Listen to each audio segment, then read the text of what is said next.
Let's get into a conversation about the Family Values March 2024. There's a march to protect the values of our children and the generations yet unborn, as all is set for that march tomorrow. And it is to drum home the action on anti-LGBTQ bill that seems to be hanging in the balance. Let's talk to the conveners. In the studio with me this morning is the Honourable Member of Parliament for Ningu Pram and the proponent for the bill, Sam George. We also have Prince Moses Zakaria. He's part of the executive board or the executive board member for the Coalition for Proper Human Sexual Rights and Ghanaian Family Values. And then we also have Mr. David Na Aguda, and he is from the Advocates for Christ Ghana. Gentlemen, welcome to the program. Thank you. So this march is happening tomorrow to drum home the need for urgent action. But let me give you the chance to talk to us about it. What is really happening tomorrow and why, Sam George? Well, thank you very much, and a very good morning to our viewers. Tomorrow, we take a stance against cultural imperialism and neocolonialism. We take a stance for the independence and innocence of our children. We take a stance for the constitutional right for parents to determine how their children should be brought up, the education and cultural acclimatization of their children. And so tomorrow, that's basically what we're doing. Parliament on the 28th of February this year passed the Family Values Bill 2024. And that bill is supposed to have been transmitted to the President for his assent or comments on the bill. There have been 3 cases against the bill, 2 in the Supreme, in fact, all 3 in the Supreme Court, 2 directly on the bill and 1 on Section 104 of the Criminal Offences Act, on which the bill is premised. The 2 cases by Amanda Odo and Richard Delaskai are before Chief Justice Gertrude Tokono and her panel, and then the other case went before Justice Ibrahim Tanko and Yoni Kolendi. Yoni Kolendi and Ibrahim Tanko, Lord Justices, have delivered judgment in their case and dispensed of it expeditiously. The Chief Justice was supposed to deliver judgment on the injunction petition on the 17th of July. We get to court on the 17th of July and she decides not to and claims that she wants to hear the whole case. That's fine. Even though she has deprived us and basically done something that is unconstitutional by imposing basically an injunction on Parliament, when she herself, in the Roxanne Dafiamekpo case, stated clearly that the Supreme Court of Ghana cannot injunct a constitutional body from doing its constitutional function. The transmission of bills from Parliament to the President is a constitutional function in Article 106(7) of the Constitution. She's effectively stopped Parliament from doing that. And she's not even giving us an opportunity to have a recourse. But that's fine. She should proceed and hear the case. She went on a vacation. It was during that same vacation Justice Tanko and Justice Yoni Kolendi delivered judgment. So you see the attitude of different judges on the same Supreme Court. So you're asking the Supreme Court to speed up? We want to get a timetable. We want to get a timetable from her. She cannot continue to hold us in abeyance because this case is affecting 2 arms of government. The Parliament of Ghana, the legislature has been stopped from doing its function. The President in Article 106, 8, 9, and 10 has also been stopped from doing his action because her Lord Justice, the Chief Justice, has failed to deliver judgment. Okay. And so we are moving and demanding action from her. Mr. Aguda, why is this urgent? I mean, of course, it's in the processes right now, but some judge is saying that it's been intentionally delayed. That's why it's hanging. But why the urgent need for you to pour out on the streets tomorrow to demand the Chief Justice bring a conclusion to this matter? This is extremely urgent, and that is because as a nation, we are going to have elections in about 2 months' time. When we have elections, the term of Parliament ends, and bills which have not been completed are also terminated. And we have to start from scratch again. And this will take work that has gone on for over 3 years, bring it all to a halt. We have only 2 months to the end of the period that we have to get a decision on this for the President to take action. At the moment, the President cannot do anything. The President is barred from taking any action. And it is the Chief Justice who has the capacity to give a judgment which will determine the way forward. If they even rule against us, then we can decide what next to do. But now, we can't do anything. Our hands are tied. Right. So, I mean, aside the elements of delay internally here in this country, you know this bill has drawn condemnation from various groups, international bodies, Amnesty International, local human rights advocates, and so on and so forth. This is to Mr. Zakaria. Is it possible that this delay could be a way that we don't hasten and do something that might not augur well for the entire citizenry of the country? Well, thank you very much. I will want to extend my greetings to our viewership. Yes, personally, I believe all this legal challenge to halt the smooth flow of passage or assenting to the bill are all technical means to ensure that the bill does not see the day of light and become a law. The president, if you remember the interview he granted Al Jazeera, in that interview where he indicated that there is no much force currently in Ghana that is agitated for the legalization of the LGBTQI plus phenomenon. That interview actually gave rise to the present force we're seeing from the LGBTQI plus front. That interview urged them to set up the resource center at Tesano. So since then, we've seen agitations from the LGBTQI front that also pushed us to ensure that we have this bill going through. However, the LGBTQI sponsorships, those sponsoring and those pushing for that agenda, are the same people who are also pushing the agenda of the legal technicalities. So I believe strongly that if a bill to have legalized LGBTQI plus had been on the desk of the president, it would have seen the light of day by now. It would have become law. Yes, of course, it would have become law today. But because we're pushing for the halt of their activities, the president, in a lot of ways, has communicated directly to Ghanaians that he does not uphold our cultural and family values. As an elderly person of his caliber, we expect that it is believed that as you grow in, you age in, you are getting closer to your grave. And so you are getting closer to the ultimate accountability to your maker. Right. So it is foreseen or expected that at his age, he would have even fast-track and push for the accent. He would have asked Honorable Sam George and his colleagues, pass it, bring it to my desk, let me accent to it. Just as the right Honorable Speaker Aban Bagbin pushed and ensured what the entire 275 parliamentarians to pass. We'll get to the details of the match tomorrow, who are involved, who can come and all that. But I'm curious though, Sam George, are you concerned at all about the potential negative effects on foreign aid as Ghana stands to lose some international funding if the law is passed? There is no evidence of that anywhere, that Ghana will lose any foreign funding. And let's be clear, foreign direct investment into Ghana has been declining. Foreign support for our budget is less than 3%. And so really, if we cut out corruption, if we cut out corruption and the wanton dissipation of public funds, we'll be in a better position. But let's state it clearly. I've had cause to challenge members of the IMF visiting team to Ghana and ask them categorically, have you ever stated to the government of Ghana in writing or verbally that you have a problem with this bill? Because don't forget, this bill was before Parliament, before Ghana went into the IMF program. This bill went to Parliament in August of 2021. Ghana went into an IMF program in 2023. And they said they have said no such thing. Because don't forget, the IMF is a bank.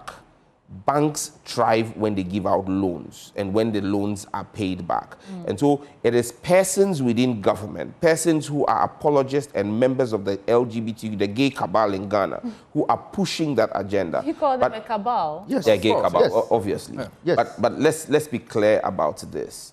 They would not sell Ghana. Don't forget that Matthew Poku Prempenapo, who is today the running mate of the NPP, as Minister for Education, introduced comprehensive sexuality education. He's trying to rewrite history. But we all remember, it was in 2019, 2020, that the clergy and civil society and traditional leaders rose up to stop comprehensive sexuality education. At that time, he, as education minister, had led the Ministry of Education to take $28 million from a Norwegian-based LGBTQ group that was pushing the introduction of comprehensive sexuality education. These are facts. And so the cabal that sits today in government and tries to paint a picture that Ghana will suffer, Ghana will not suffer. And let me give you a typical example. Uganda passed their bill. In fact, Uganda's law is harsher. It actually imposes death. Ours doesn't. Okay. Uganda is still thriving. In fact, Uganda's economy by the EIU is poised to grow 3 times the rate of Ghana's economy this year. So don't buy the lies. Absolutely. Action now, and it's interesting to see that it's not just Christian Council, it's not just members of the Muslim community, but other CSOs are also involved in this. So tell us about that. Who are involved in this march, Mr. Na? First of all, almost all churches in Ghana are involved in this activity. Almost all? Almost all of them. Not all churches are in? Well, I don't have a list to tell you that every single church, but I don't know a church which is not involved. Okay. Traditional authority. All the chiefs who have engaged are in full support. Indeed, there will be some chiefs with us even tomorrow. Queen mothers, almost all of them, okay? The Muslim community, okay? And a lot of other civil society groups are supporting this. Indeed, surveys have been done that show that over 90% of Ghanaians are in support of this bill. We do not want to have LGBT in our community. Indeed, even in the Western world, there are some major companies that are now rolling back their support for the Pride Month. So even they are realizing the damage that this is doing to them. Why should we go into something when others are coming out of it? Okay. What do you hope to achieve? I'm asking because in case this doesn't work, then what? Is this a one-off protest or march, or is it a series of protests until your demands are met? Mr. Zakaria, do you want to take that for us? Yes, before I go to that, let me add that I actually expect President Akufo-Addo, who came to power on the mantra, the battle is the Lord's, and also has been doing his best to erect an edifice in the name of a national cathedral for the Lord. The Lord, the same Lord, rained fire and brimstone on Sodom and Gomorrah just because of LGBTQI+, just because of this. So I wonder what kind of Lord his battle rested on and which God he was going to put up the cathedral for. So it actually behoves on him, and he has no excuse. It is actually a good opportunity for him to cleanse and purge himself of the inability to put up the cathedral by sinking monies into people's pockets or elsewhere through the assenting to this bill. To be fair, it hasn't actually got to his table yet. So let's see. That is why that is why they should stop. The president should join the march. So, you know, to tell the judiciary to do their work and bring the bill. This march concerns you. It is part of you. You should be there tomorrow, inshallah. The producer, the technical people here, you should all be there tomorrow because it involves the future of this country. If we allow this phenomenon to fester, it is going to eat into the only moral fiber we have quite okay. But we haven't answered my question. Let me throw that to you, Sam George. Is this a one-off, or is it a series of activities and marches until your demands are met? Well, this is the first of a series of actions, including continued protest and demands of the judiciary. We're going to put pressure on the judiciary until the judiciary does what we pay them for. We're going to continue to petition, and we're going to continue to make sure that Chief Justice herself is a member of a church, the ICGC Church. She worships in Tema, in Reverend Anthony Kudjo's place. She preaches there from Sunday to Sunday. Yes, and so we expect that religious authority would let her know that she has to walk her talk and walk her faith. Look, we've got a number of associations joining us tomorrow. There's the Concerned Drivers Association. They are worried about their children. You've got the Queen Mothers. You've got the head of the acting president of the Osu Traditional Council, the spiritual traditional head of Osu at the moment, Numo Gbelinfo and his Wulome are joining us. You've got Queen Mothers from across the Greater Accra region joining us. You've got Arise Ghana as part of it. You've got a number of the ecumenical councils, the National Association of Charismatic Christian Churches, the Ghana Pentecostal and Charismatic Council, the Christian Council of Ghana.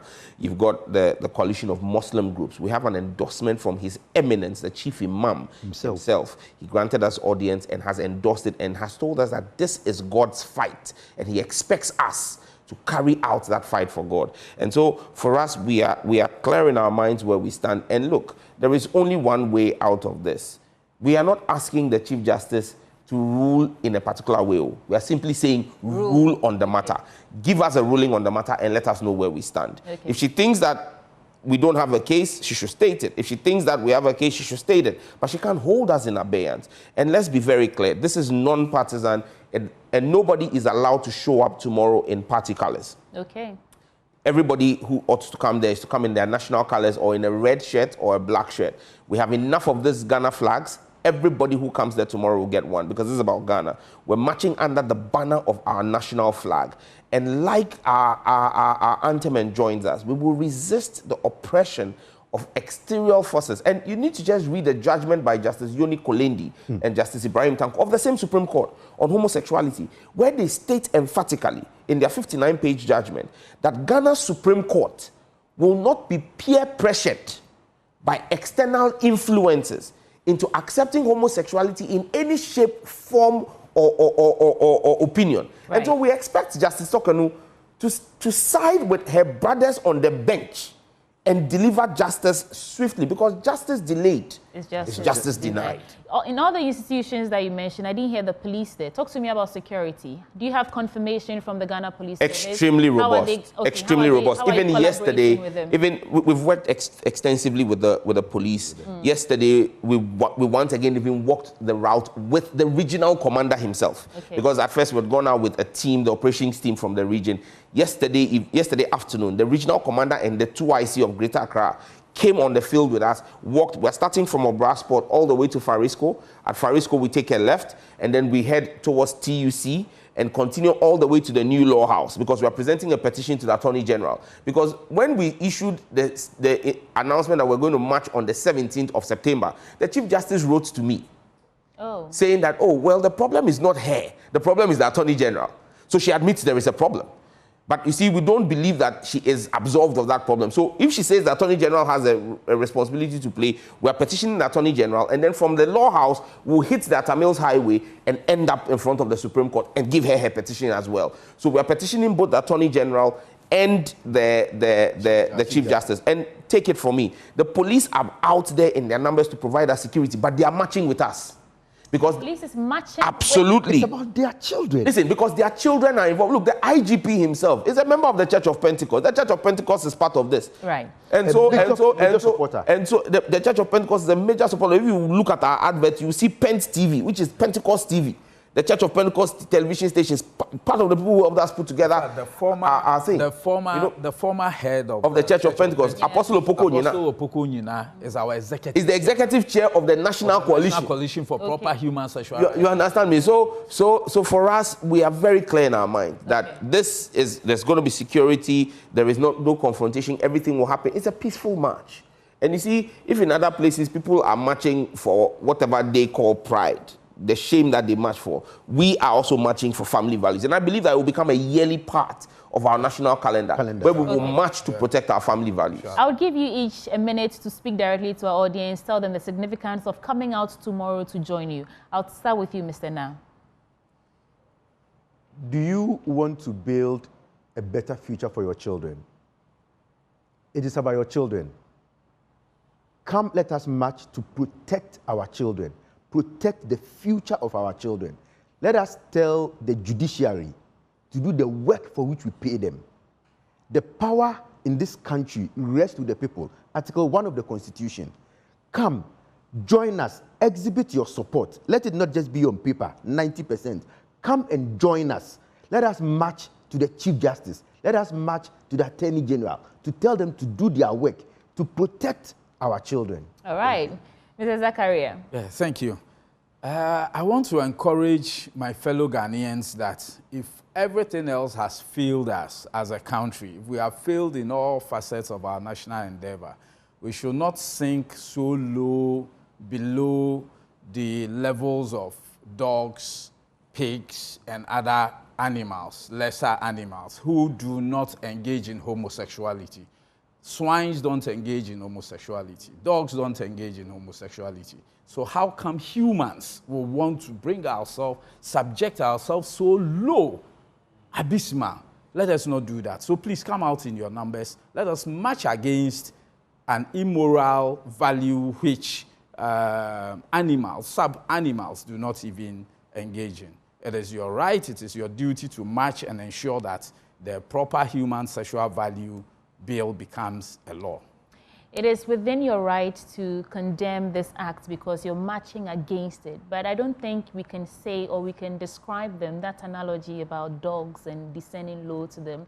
And in their own wisdom, the people who engage in LGBTQ plus whatever activities, also no, in their all own my wisdom, age, I haven't seen beach being at the back of a beach, or a male dog at the back of a male. We have to go. We have to go. Vote for me. Sam George, what do you add to the call for people to come out and join you tomorrow? It's a very simple call. I mean, as people of faith and as people who have a culture and a religion and tradition, let's stand by our culture. I've been challenging for 3 years any supporter of LGBTQ or pro-LGBTQ person to show me one Ghanaian language that has a word for homosexuality. None. And there's a reason why I've been asking that. Anything that is alien to our language, we don't have words for them. We have descriptions for them. Yeah. So phones, laptops, they came after our languages were developed. So we have descriptions for them. We don't have words for them. No language in Ghana, the 80 languages plus in Ghana, none has a word for homosexuality. It's alien to our culture. This is about the innocence of our children. This is about cultural imperialism. Let's stand up and fight for it. If you do not fight for it today, tomorrow, we'll be paying a huge price for it. But I am confident that we will remain that bastion that will stop it. And let's be clear about one thing. We don't hate people who have that perversion. That clarification is necessary. We don't hate them. In fact, if you look at the bill that we're asking to be passed, there is punishment for verbal and physical assault of anybody who is suspected to be LGBTQ. Right. Or engaged in that act. There is punishment for it. Okay. So we don't hate the people. All we're saying is keep whatever it is. You don't have any idea what I did in my bedroom last night. Thank you. I have not come here and asked to be defined by my sexual preference or my sexual position. Okay. Yeah. So we are asking everybody to keep their sexuality in the confines of their own. And this is because people say, what concerns you with two people loving themselves? Two people loving themselves do not want to teach our children that it's okay to have two daddies or two mummies. No. Keep your proclivities, keep your insanity or whatever it is to yourself. And I call it insanity because by the standard definition of the Diagnostic and Scientific Manual in the US, homosexuality is a mental condition like schizophrenia. Pure science. That there is the Member of Parliament for Nigo Pampram and proponent of the anti-LGBTQ plus bill, Sam George. Also in the studio with me is David Na Aguda. He's from the Advocates for Christ Ghana. We also have Prince Moses Zakaria, Executive Board Member for the Coalition for Proper Human Sexual Rights and Ghanaian Family Values Bill. And that march is happening tomorrow from 7 a.m. at Obra Sports. If you aligned with the intent of this march, pour out your numbers tomorrow with, you said not in party flag, party colors. So come in Ghana colors, red, yellow, green, and support the march to petition the Chief Justice and the Attorney General to do that. Before